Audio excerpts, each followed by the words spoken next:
This is how I make Githeri my way. So Githeri is an African traditional food that you make using corn. So this corn shouldn't be this hard. So my mom sent me this corn all the way from Africa to make Githeri. I miss Githeri so much that I went to Publix and bought those Halloween corn just to make Githeri. Then they arrived right on time.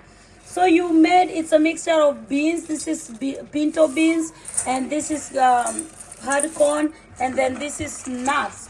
So all these are gonna be mixed together. Mostly Githeri was made in a clay pot, but since I'm in America, I have a certain kind of clay pot. This is a crock pot that I'm gonna use. I'm actually trying to order a clay pot to use. So what we are gonna do at first, because this is a very dry beans corn, we are gonna go ahead and wash it. So let's wash our corn. We're gonna sieve all these out.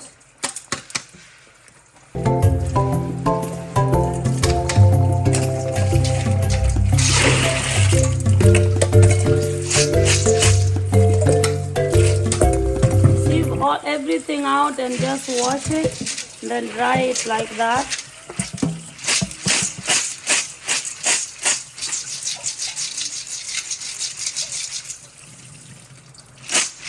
Adding the water, I'm gonna add my corn, my hard corn. We're gonna wash and clean these beans. You can put the beans to soak overnight, but since I'm making dry Githeri, not directly from the farm, I'm gonna put them together. That's the best way to do. Most of the time it's good to put the corn to cook first, but these are all dry, so I'm gonna cook them together. That way they all cook together. We don't have to start cooking the beans when the corn is ready. So one of them cooks faster, but these are all dry just like the corn, so we're gonna add them together. Add your pinto beans or any type of beans you like.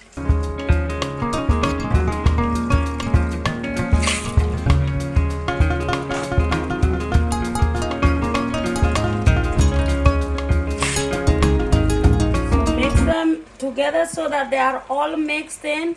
That's what is called Githeri. It's a mixture of beans and corn.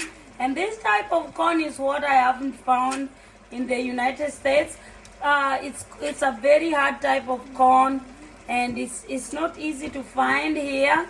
That's why my mom had to send me all this all the way from Africa. Our nuts. So these are 3 ingredients. We have hard corn, beans, and nuts. You do not add the nuts together with the corn and the beans, because nuts cook pretty fast. So this is gonna be the last one when it's pretty much ready, when it's almost like ready, you've added a lot of water, that's when you put in your nuts. So there we go, it's ready, it's all mixed up, and then we're gonna go ahead and cover it in our crock pot.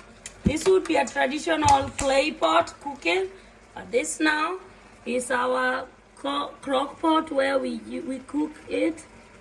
This is 4 hours. We have 4 hours. I'm gonna put up to 10 hours.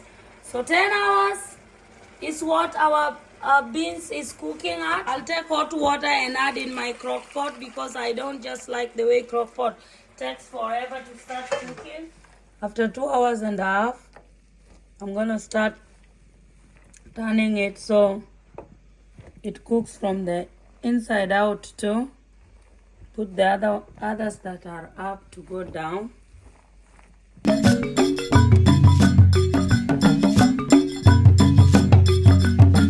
This is why I need the clay pot, African clay pot that we use to cook this, because it will cook evenly. You don't have to turn it around. After it has like 6 hours left, we are gonna add in our peanuts and let the peanut boil with it. So we are adding the peanuts now, and the peanut is gonna boil together with the rest of the Githeri mix.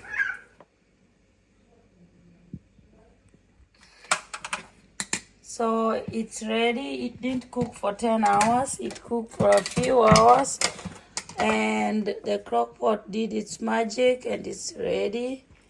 This is how it looks. So what we will do next is just take salt. The traditional way of eating this is that you just take salt and eat it. So you just put it in the plate, you serve it to so many family members. In Africa, we had like a lot of polygamous family. So this was gonna serve a lot of people. As you can see, it was just a few grains mix of grains, and it has produced the food that can serve people up to days. So this was a secret traditional food for African societies and communities because it would serve so many people and because of the polygamous marriages.